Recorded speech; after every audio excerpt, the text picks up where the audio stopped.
그날은 아침부터 기분이 좋았습니다. 겨우내 움츠렸던 세상이 하나둘 초록색으로 뒤덮여가고 벚꽃은 한아름 피어나 길가마다 분홍빛으로 예쁘게 물들여가던 어느 봄날이었어요. 오랜만에 휴가를 내어 직장인 건강검진을 받으러 가는 길이었습니다.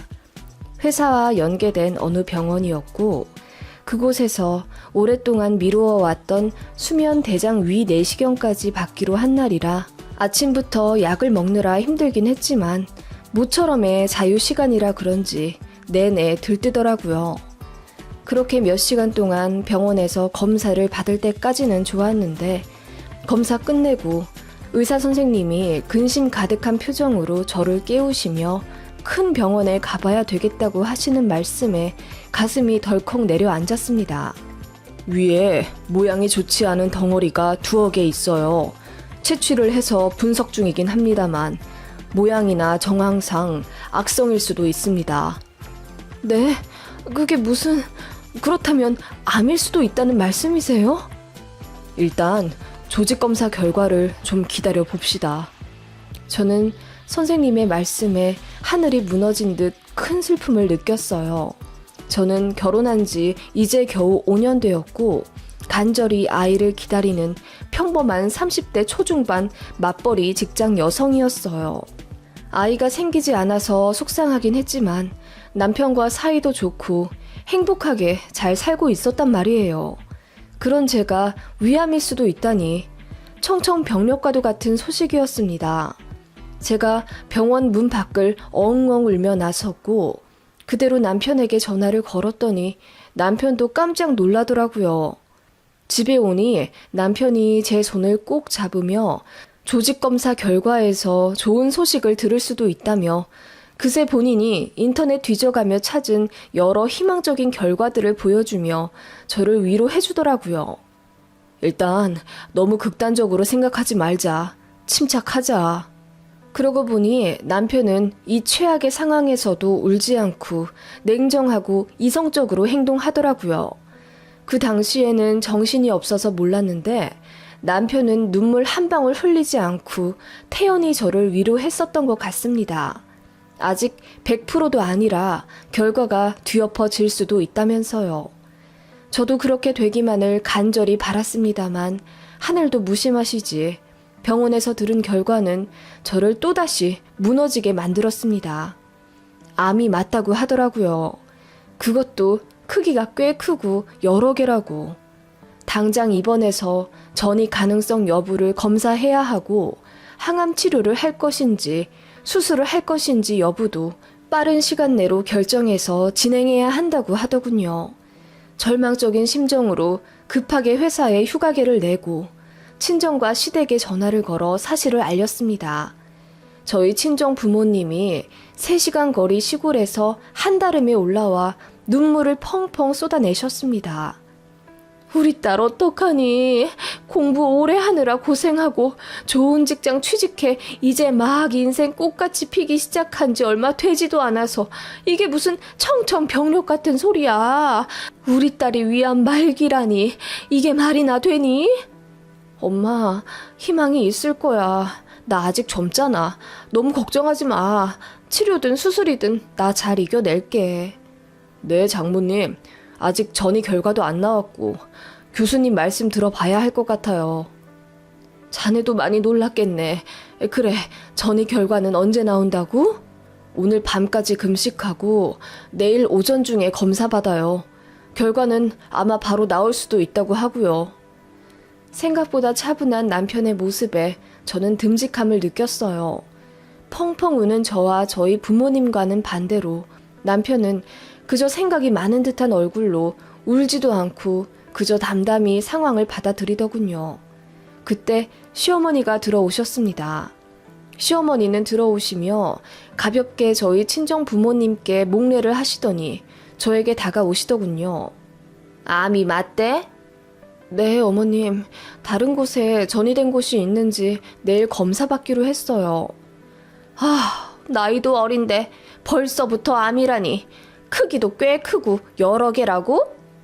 갑자기 신경질적으로 짜증을 내시는 시어머니의 모습에 저는 깜짝 놀랐고 친정 부모님도 어안이 벙벙하여 그 모습을 지켜보셨어요. 네 나이가 몇인데 벌써 암에 걸리면 어떡하니? 애도 안 낳아놓고 암부터 덜컥 걸리면 우리 아들은 어떻게 하라는 거야? 저는 제 귀를 의심했습니다.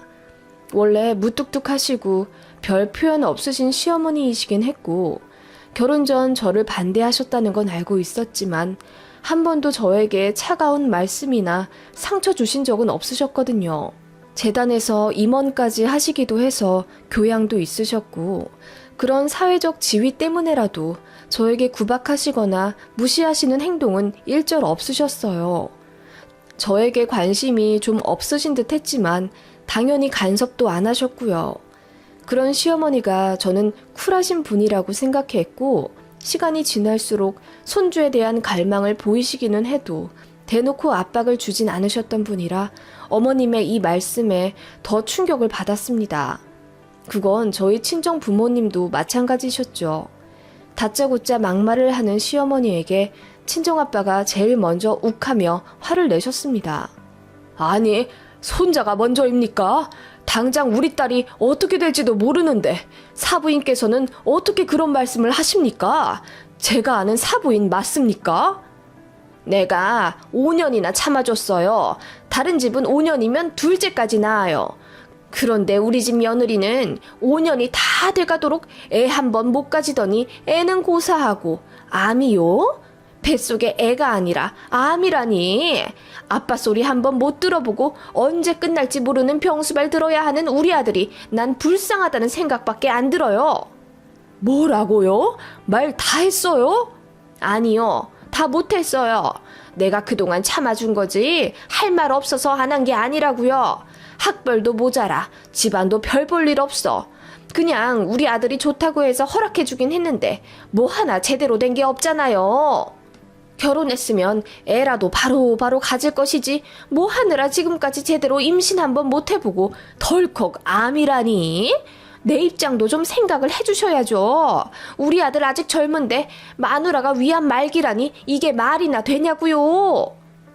시어머니는 그렇게 찔러도 피 한 방울 안 나올 것 같은 표정과 말투로 상처 가득한 말을 아무렇지 않게 내뱉으시더라고요. 너무 충격이었습니다. 어머님, 제가 아이를 못 가진 건 그 누구보다 제가 제일 속상하고 안타까워요. 그렇다고 해서 제가 죽을 죄를 진 것도 아니잖아요. 심지어 저는 지금 죽을 수도 있는 상황인데 어머님 말씀이 너무 심하신 것 아닌가요? 심해? 뭐가 심해? 당장 인생 꼬인 내 아들한테 심하게 군 게 누구라고 생각하니? 어머님, 사부인 그렇게 안 봤는데 진짜 너무하시는군요. 이런 말씀 하시면서 우리 딸 심기만 불편하게 만들 거면 당장 나가주세요. 병문안 온 게 아니라 상처 주려고 오셨나 보군요. 정말 실망입니다. 실망이요? 실망은 내가 했습니다. 별 볼 일 없는 딸 자식 우리 집안에 보낼 거면 미리 건강검진이라도 똑바로 해서 보내지 그러셨어요. 몸뚱아리 하나 건강한 줄 알았더니 이건 뭐 하나 제대로 된 게 하나도 없는 딸 자식 결혼시켜놓고 책임감도 없네요들. 누가 심한 건지 길 가는 사람한테 물어봅시다.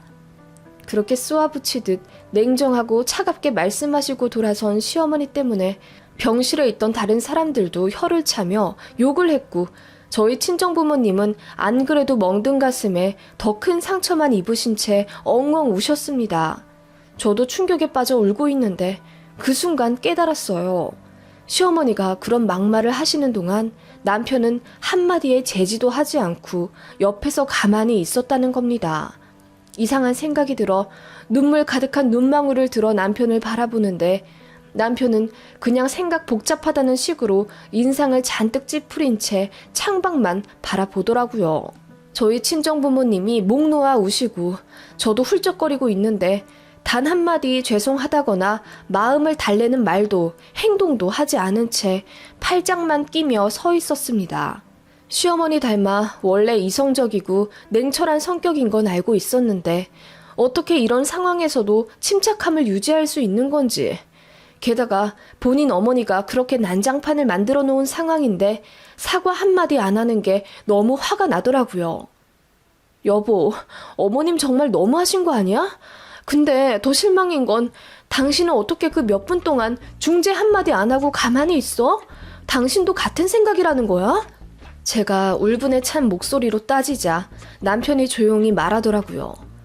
나도 생각 정리할 시간이 좀 필요해. 내일 검사 잘 받을 수 있지? 장모님 장인어른 계시니까 나도 걱정은 더 하지 않고 먼저 들어가 볼게. 그러더니 주섬주섬 본인 짐을 싸서 병실 밖으로 나가더라고요. 그 황당한 모습에 저나 부모님이나 할 말을 잃었고 다른 병실에 있던 보호자분들의 화가 잔뜩 섞인 오지랖에 정신이 들었습니다. 아내 암 걸렸다고 버리는 거네. 벼락 맞아 뒤질 애미랑 그 아들 아니야. 아니 어떻게 저런 몰상식한 인간들을 가족으로 맞았어? 당장 며느리가 중내 사내 하는데 거기다 대고 뭐 애도 못 낳는데 암에 걸렸다고? 이건 사탄도 울고 가겠다 아주. 그러게 말이야. 친정 부모님 앞에서 어떻게 저래? 나는 듣도 보도 못했어. 세댁, 저런 쓰레기를 어디서 구한 거야? 웅성웅성 막장 드라마 보듯 하는 병실 사람들 앞에서 저와 친정 부모님은 결국 엉엉 울고 말았습니다. 그렇게 상처뿐인 시간을 보냈지만 어쨌든 전이 검사는 해야 하잖아요. 하늘이 두 번 무너지는 듯한 절망을 감싸 안고 검사에 임했습니다. 그리고 천만다행으로 전이는 없으며 항암 치료 이전에 수술 먼저 진행하겠다는 담당 교수님의 소견으로 이튿날 바로 수술에 들어갔어요. 막상 개복하고 나니 암덩어리가 여러 개이긴 하지만 다 위치도 좋고 나중에 알게 된 사실이긴 하지만 여러 개 중에 악성은 단 2개뿐이었다네요. 나머지는 그냥 무록 같은 거였답니다. 그 중에서 제일 걱정했던 크기가 컸던 덩어리는 다행히 악성이 아니었죠. 암은 맞았지만 일부 오진도 있었던 거예요. 하늘이 주신 기회라고 생각하고 수술 후 회복에 힘쓰며 밥도 열심히 먹고 남편과 시어머니로부터 받은 상처도 곱씹지 않으려 노력했습니다. 솔직히 말하면 남편이 차갑게 돌아선 그날부터 제 마음이 거짓말처럼 식었던 것 같아요. 저희 친정 부모님도 마찬가지였어요. 이미 가면은 다 벗겨지고 신뢰도 끊어진 마당에 뭐하러 더 인연 이어가려 하니 이번 기회에 이혼하고 엄마 아빠 밑에서 건강관리 다시 잘 시작하면서 너도 새삼 살자. 나는 사부인이랑 사위가 그런 동물보다 못한 인간인 줄은 꿈에도 몰랐다. 엄마, 나도 정말 몰랐어. 내가 사람 볼 줄 몰랐던 거야. 속은 사람이 잘못이겠니? 속인 사람이 잘못이지. 사람이 살다 보면 아플 수도 있는 거고 바닥을 찍을 때도 있는 건데 그럴 때 위로받고 응원하려고 배우자가 있는 거 아니겠니? 제일 힘들 때 버리는 사람은 그거 가족 아니다. 결혼할 때 계산하듯 돈돈거릴 때부터 알아봤어야 했는데. 그렇게 친정 부모님도 제게 이혼을 권유하셨고 저도 몸을 회복하며 이혼을 결심했습니다. 남편은 병실에서 나간 이후로 제가 수술을 잘 받았는지 결과는 어땠는지 궁금할 만도 한데 전혀 연락이 없더라고요. 울리지 않는 전화기를 보며 얼마나 울었는지 모릅니다. 병실 사람들 말대로 그리고 부모님 말대로 남편은 제가 가장 힘들 때 늙은 강아지 버리듯 내동댕이 쳐버린 겁니다. 아니, 키우던 개도 그렇게는 안 버리겠어요. 손주 낳고 알콩달콩 잘 사는 아들 내외를 기대하셨던 시어머니의 마음을 이해 못하는 건 아니지만 그래도 친정 부모님 앞에서 그렇게 잊지 못할 상처를 주신 건 정말 너무했고요. 남편이나 시어머니나 제가 몰랐던 모습이 결정적인 순간에 드러났다는 사실이 소름 끼치더군요. 치료를 끝내고 친정집에서 2달 정도 요양하는 동안까지도 연락이 없었고 저도 구태여 먼저 연락하지 않았습니다. 나중에 집에 들어가니 너무나 놀랍게도 남편 짐이 다 빠져 있더군요. 어이가 없어서 연락해보니 남편은 시댁에 들어가 산지 1달이나 되었다더군요. 이쯤 되면 제가 아프길 기다렸던 건 아닐까 싶을 정도로 정 하나 안 남기고 도망가 버렸더라고요. 새삼 너무 충격이었고 악몽을 꾸는 건 아닐까 싶을 정도로 믿겨지지가 않았습니다. 제가 먼저 이혼하자고 했어요. 이 정도면 위자료 받고 이혼해도 모자랄 것 같다는 주변 사람들의 만류가 있었지만 솔직히 큰 수술 받고 나서 그런 일로 더 이상 골머리 쌓고 싶지 않더라고요. 그냥 그런 악마 같은 인간들과 빨리 정리하고 새 출발하고 싶었습니다. 제가 이혼하자고 하자마자 남편이 기다렸다는 듯 가정법원에서 바로 만나자며 서류를 다 준비해 보냈더라고요.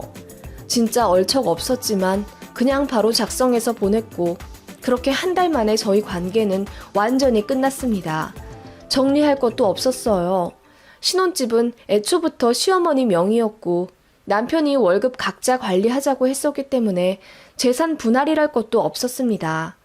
조정기간 마지막 날에 남편이, 아니 전 남편이라고 해야 하나요? 그놈이 그제야 묻더군요. 몸은 괜찮아? 수술했다더니 잘 됐어? 어이가 없더군요. 그걸 이제야 묻다니.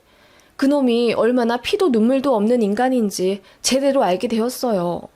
저는 사실 끝까지 말하려 하지 않았거든요. 제가 수술도 잘 되었고 일부 오진이 있어서 암 말기 상태도 아니었다는 걸요. 그런데 그놈이 눈썹까지 축 내리며 이어 말하는 꼴을 보니 참을 수가 없었어요. 사실 나는 이혼하고 싶지 않았어. 알잖아. 우리 엄마가 기를 쓰고 반대하시더라고. 내가 어떻게 막아. 그냥 우리 인연이 여기까지인 걸로 하자. 나도 젊은 나이에 아픈 와이프한테 얽매여서 살기 싫고 따지고 보면 우리 같이 산 지도 겨우 5년밖에 안 되었고 사귄 거 다 포함해도 겨우 6년 알고 지낸 사이잖아. 그런 너에게 내가 헌신하며 인생 망치는 걸 너도 원치 않겠지? 나를 사랑했다면. 뭐? 너 정말 웃기다. 암이라는 소리에 기다렸다는 듯 이혼하자고 하는 인간은 세상에 너밖에 없을 거야. 너나 너네 엄마나 똑같아. 뭐? 엄마가 이혼하자고 해서 어쩔 수 없이 하는 거라고? 위선자, 미친놈, 꼴도 보기 싫어.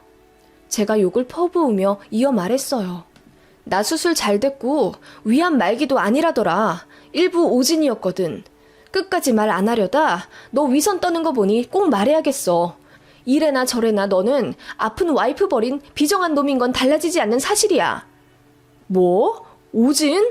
그러면 너 심각한 상황도 아니었던 거야? 심각하지 않은 건 아니지. 어쨌든 암덩어리가 있긴 했으니까. 지금은 멀쩡해. 앞으로도 멀쩡할 거고. 아니, 그걸 왜 이제야 말해. 아니, 누군들 이혼하고 싶었냐고. 네가 그 정도인 거 알았으면 절대 이혼 안 했어. 그제서야 얼굴이 시뻘개지며 고래고래 소리를 지르는 그놈이었습니다. 이성 잃은 건 그때 처음 봤네요. 저보고 사기꾼이네 뭐네 난리를 치길래 싸대기를 한 대 날려주었습니다. 어벙벙하게 바라보던 그놈 얼굴이 아직도 잊혀지지가 않네요. 아무튼 그렇게 다 끝났습니다. 저는 회사 조금 더 쉬다가 다시 나갔고요. 회사에 이혼한 사실도 숨기지 않았습니다. 어차피 업계가 좁아서 다 소문 날 것 같아서요. 그놈이랑 그놈 엄마가 전화와서 회사 사람들한테 사실대로 말하지 말라고 부탁하는 거 제가 씹고 전부 소문내 버렸습니다. 암이란 얘기 듣자마자 헌신짝 버리듯 버려버린 비정한 모자라고. 평판 순식간에 내리꽂더라고요. 아주 꼬셨어요. 그러든지 말든지 저는 제 일 하면서 건강관리 잘하며 잘 지냈습니다. 운동에 취미가 붙어서 필라테스며 요가며 제법 전문 과정도 밟아가며 열심히 했고 중간중간 연애도 조금씩 하면서 3년 정도 시간이 흘렀습니다. 그렇게 평화롭던 나날을 깨버린 건 그놈 엄마, 전 시어머니의 전화였습니다. 받지 않으려고 했는데 하루에 부재중을 2-3번은 남기더라고요. 짜증이 나서 확 받아버리니까 울부짖는 소리가 들리더군요. 너 때문에 우리 아들 인생 망했다. 크게 아픈 것도 아니었다면서. 그럴 거면 사람들한테 소문이나 내지 말 것이지. 네가 괜히 말도 안 되는 얘기 퍼뜨려서 우리 아들 혼삿길만 꽉 막히고 선이고 소개팅이고 하나도 못했다. 너 때문이야. 네가 책임져라. 네? 무슨 말도 안 되는 소리예요. 며느리 암 걸렸다는 얘기 듣자마자 이혼시킬 땐 언제고 이제 와서 책임지라고요? 진짜 철판 까셨어요 얼굴에? 제가 필터링 없이 쏘아붙이자 전시무가 갑자기 엉엉 울며 이러더라고요. 우리 아들 좀 살려줘라. 얘기 못 들었니? 우리 아들 사고 난 거? 사고요? 무슨 사고요? 아니, 그리고 그걸 내가 왜 알아야 하는데요? 한 달 전에 차 사고가 나서 척추 밑으로 반마비됐다. 목뼈도 다쳐서 왼손도 못 쓰고. 너만 그렇게 우리 아들 천하의 못된 놈으로 소문내지만 않았더라면 지금쯤 다른 사람이랑 결혼해서 잘 먹고 잘 살 텐데 너 때문에 연애도 못하고 혼자 쓸쓸히 지내다가 바람 쐰다고 혼자 서해바다 가다가 그 사단이 난 거 아니야. 병간호 해줄 여자도 옆에 없고 우리 아들 어쩌냐? 응? 그렇게 한풀이 하듯이 저에게 울음을 토해내는 전 시어머니였습니다. 저는 정말 몰랐거든요. 근데 알고 보니 제 주변 회사 사람들 중에 일부 알고 있었더라고요. 그런데 얘기 들으면 제가 착잡해 할까봐 일부러 전하지 않았다고. 아무튼 전 시어머니는 그렇게 본인 아들 인생이 꼬여버린 걸 제 탓을 하면서 저더러 책임지라고 난리를 치더라고요. 급기야 다시 재혼해서 아들 병간호 좀 해달라. 본인은 당뇨 때문에 힘들어서 못한다. 아들이 저랑 헤어지고 식단 조절을 못해서 살이 엄청 쪘다며 본인이 감당이 안 된다 어쩐다 우시더라고요. 시아버지는 예전에 돌아가셔서 안 계시거든요. 전 남편도 외동이고.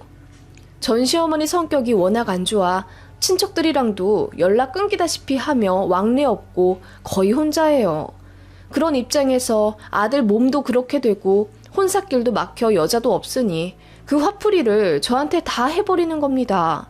제가 듣다 말했어요. 벌 받으신 거예요. 그러니까 아픈 며느리 버릴 생각 하지 마셨어야죠. 본인 아들이라고 백날 첫날 건강하고 돈 잘 벌 거라고 어찌 장담을 하셨어요? 그때 저 안 버리셨으면 지금쯤 당신 아들 옆에서 눈물 지으며 수발 들었겠죠. 당신이 다 자초한 거예요. 잘나고 소중한 아들 병수발 열심히 드세요. 그렇게 말했더니 소리를 질러가며 울부짖더라고요. 그냥 전화 끊었습니다. 말하고 나서도 솔직히 마음이 편치가 않았어요. 상황이 얼마나 안 좋은지 대강 짐작이 가더군요. 저도 완치 판정 받기 전이라 아직 조심하고 있는 상태라 더 신경 쓰기 싫어서 잊으려고는 하는데 솔직히 말해서 걱정 반, 시원한 반이네요. 아픈 와이프, 아픈 며느리 병수발 들까봐 도망가 버릴 땐 언제고 참 웃겨요. 그리고 한 번 철면피는 영원한 철면피라더니 본인 아들이 그렇게 다치니까 저더러 책임지라고 할 용기는 어떻게 나는 걸까요? 그런 사람들에게 제대로 속아 결혼했다는 게 제일 안타깝고요. 아무튼 저주하고 싶진 않지만 결국 뿌린 대로 거둔다는 게 맞긴 하나 봐요.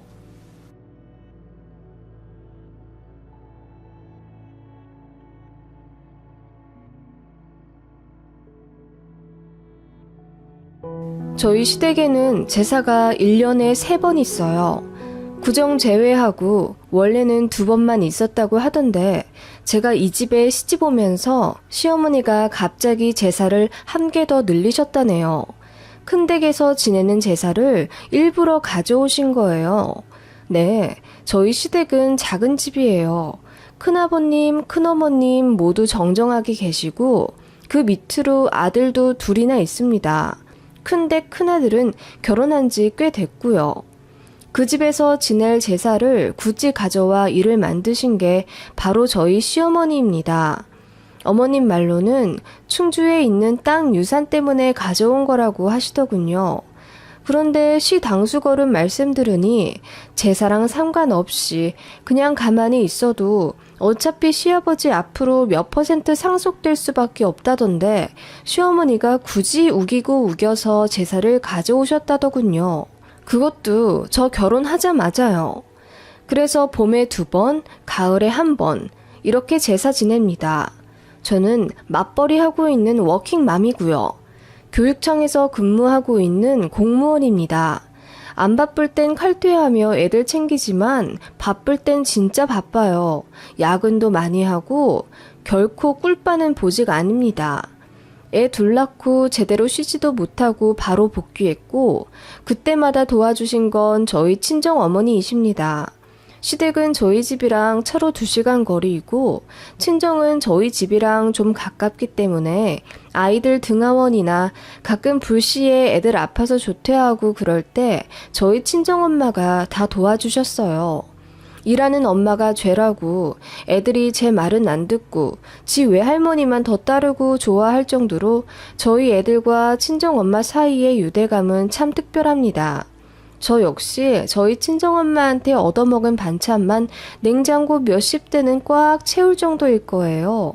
그래서 저도 친정엄마한테 많이 보답하려고 노력했고요.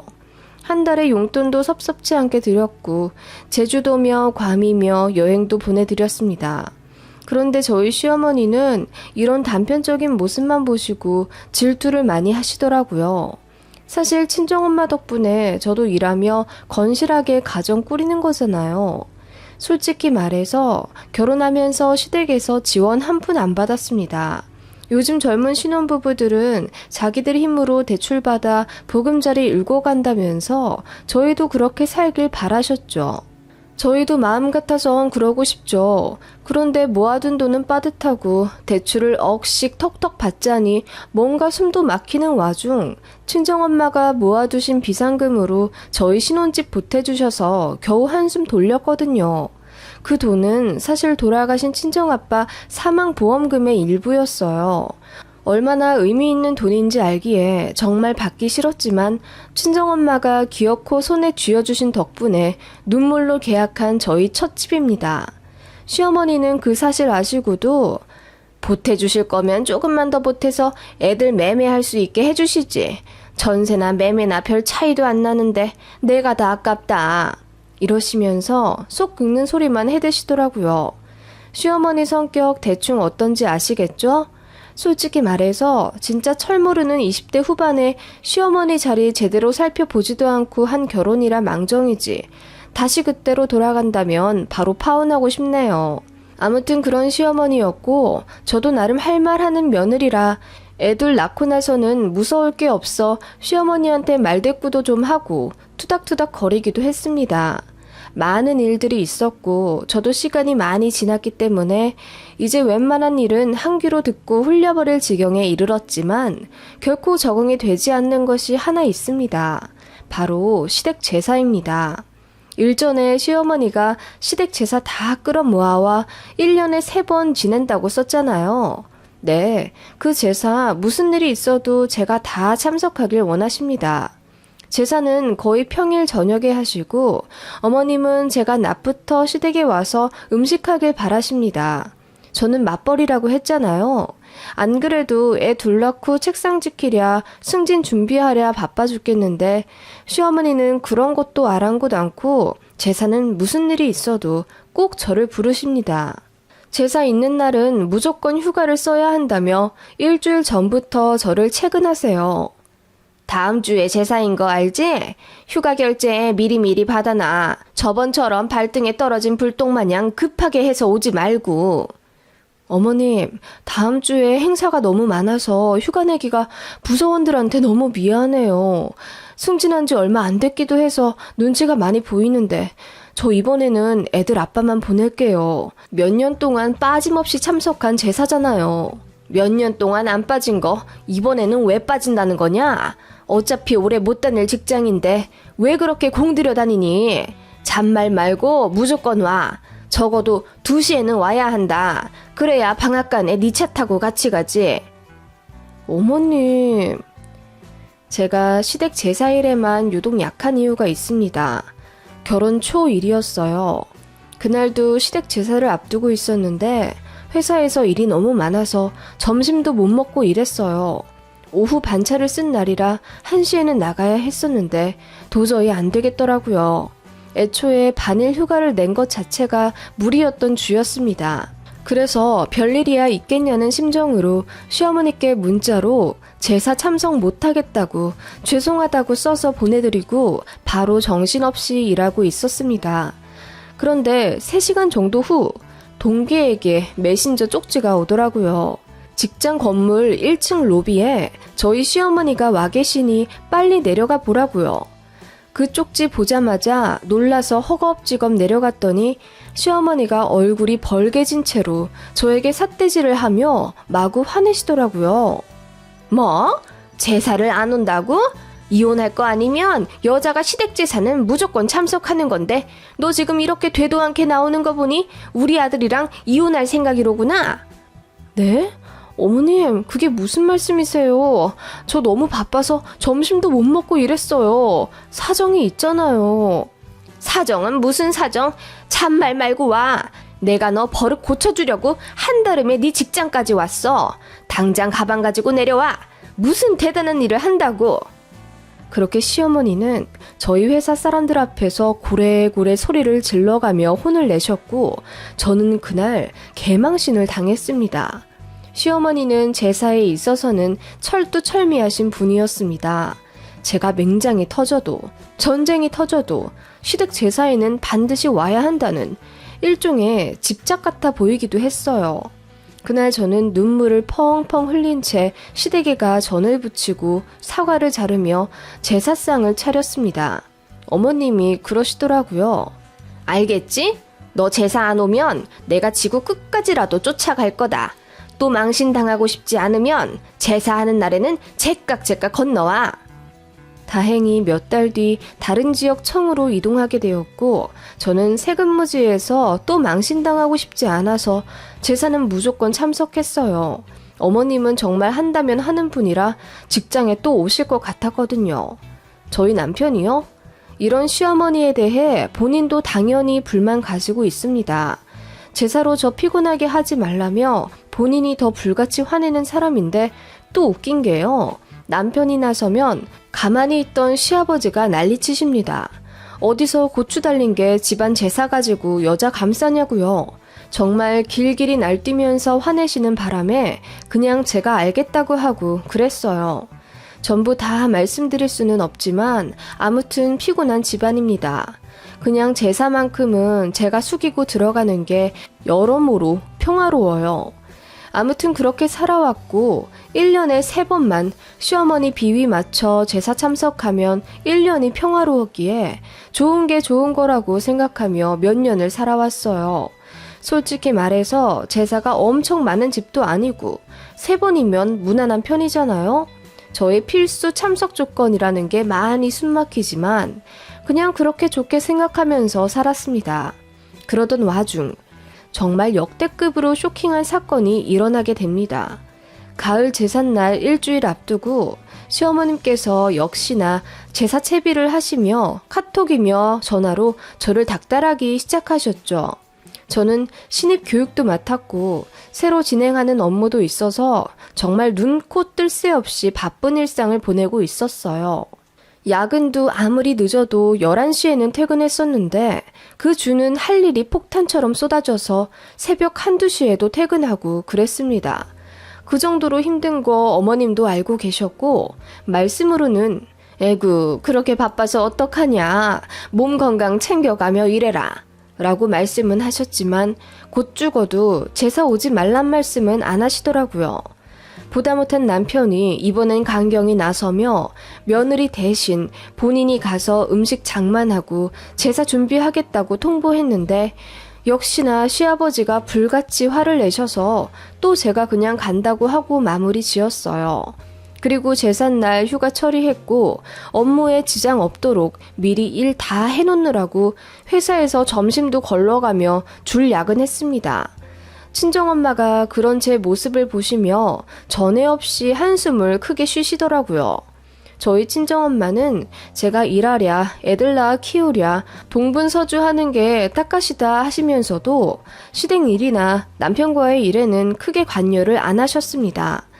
가까이 산다고 제 집처럼 관리하고 간섭하면 저 스스로 갈등을 해결하는 방법을 못 찾는다며 제가 남편이랑 싸우거나 시어머니한테 불합리하게 당하는 듯한 상황이 있어도 두 손 걷고 나서주신 적은 없으세요. 단지 저를 위해 우리 애들을 봐주시고 반찬 사다 먹지 말라고 직접 해주시는 정도로 선을 그으셨습니다. 그게 저희 친정엄마만의 방침이었어요. 결혼 초반까지는 가끔은 너무 제 편을 들어주지 않는 친정엄마에게 서운할 때도 있었지만 돌이켜보니 엄마가 현명하신 거더라고요. 남편이랑 싸웠다고 친정집으로 도피하거나 시어머니 때문에 속상할 때 쫄랑쫄랑 친정엄마한테 달려가 일러 바치고 그랬다면 악순환만 됐을 것 같아요. 그래서 가까이 사는 친정엄마는 나름의 기준을 세우신 거였어요. 그런데 딱 하나, 제사 문제만큼은 친정엄마도 많이 속상해 하셨어요. 일하는데도 휴가까지 써가며 제사를 지내는 것이 영 이해가 안 가시는 거죠. 그래도 제 앞에서 대놓고 시어머님을 험담하거나 하진 않으셨어요. 저랑 남편이 알아서 잘 해결하길 바라면서도 은근히 제사에 있어서는 좀 융통성 있게 갔으면 하는 바람은 있으셨죠. 아무튼 그 가을 제사 시기에 제가 너무 바쁜데도 불구하고 휴가를 냈습니다. 그런데 제사 전날 직장에 인사 문제로 큰 사건이 하나 터지게 되어 난리가 났어요. 그 일 수습하느라 밤까지도 팀 내 회의하고 정말 비상이었습니다. 도저히 제가 휴가를 낼 입장이 안 되길래 시어머니께 제삿날 당일 새벽에 전화를 걸었어요. 어머님, 빨리 말씀드리는 게 좋을 것 같아서 조금 이른 시간에 전화드려요. 저 이번에 제사 못 갈 것 같아요. 부서에 너무 큰일이 생겨서 수습하고 있거든요. 뭐? 못 온다고? 휴가 냈잖니? 휴가 반환해야 할 것 같아요. 제가 빠지기가 너무 힘든 상황이에요. 그런 게 어딨다니? 빠질 사람은 빠져도 다 돌아가게 돼 있어. 잔말 말고 무조건 와. 이번엔 다른 친척들도 몇 명 오신단 말이야. 네가 안 오면 어떡해? 어머님, 저 지금까지 꼬박꼬박 휴가 내고 제사 갔잖아요. 이번만 봐주시면 안 돼요? 정말 안 될 것 같으니까 이 새벽에 전화드려서 말씀드리는 거잖아요. 제가 마침내 눈물을 터뜨리며 어머님께 애원하자 어머님도 당황하시더니 이내 막 화를 내시면서 아니, 그런 게 어딨어. 며느리가 무조건 와야지. 네가 못 오면 뭐 니네 친정엄마라도 연락해서 보내. 일손도 모자라 죽겠는데 여자가 그깟 직장일 때문에 시댁제사도 못 온다는 게 말이 돼? 너희 친정엄마가 그렇게 가르치셨다니? 자식 잘못 키운 책임 내일 와서 지시라 그래. 라고 막말을 하시더라고요. 진짜 제사 관련해서는 예민하고 빡빡하게 구시는 거 알고 계셨는데 이렇게까지 나오실 줄은 꿈에도 몰랐어요. 친정엄마 자식 교육까지 운운하시니 저도 너무 열이 받아서 어머님, 그깟이라고 말을 붙일 수 있는 게 제 직장인지 제사인지 모르겠네요. 제가 놀고 먹는 것도 아니고 애들 아빠랑 애들이랑 잘 살아보겠다고 코피 터지게 일하며 직장 다니는 건데 왜 그게 그깟이라는 말이 붙어야 해요? 저 진짜 치열하게 살아요. 하찮은 일 하면서 시간 때우는 거 아니라고요. 그리고 어떻게 자식 교육 운운하시며 모욕을 주세요? 저희 친정엄마가 왜 시댁에서 제사를 도와야 하나요? 제가 입에 모터 달린 듯 울분을 쏟아내자 시어머니가 당황하시면서 아니, 말이 그렇단 얘기지 말이. 누가 진짜 사부인 모셔오랬니? 그 정도로 여자한테 제사가 중요하다 이 말 한 거지. 됐다. 너 알아서 해라. 하고 끊으시더라고요. 전화 끊고 눈물이 줄줄 나왔고 남편이 사실 알고 너무 미안해하면서 이번에 본인이 가서 무슨 일이 있어도 제사 관련해서 일 마무리 짓고 오겠다 하더라고요. 안 그래도 저도 직급이 올라가면서 많이 바빠졌거든요. 그리고 그날 직장일 때문에 저녁에 애들을 맡기고자 친정엄마께 전화를 드리다가 제사일로 시어머니한테 한 소리 들은 걸 말씀드리게 됐어요. 원래 같았으면 미주알, 고주알 다 말씀드리진 않는데 이번엔 저도 너무 속상해서 시어머니의 실언까지 어쩌다 보니 다 전달하게 됐습니다. 그러면 안 되지만요. 친정엄마는 제 예상보다 더 불같이 화를 내셨어요. 뭐라고?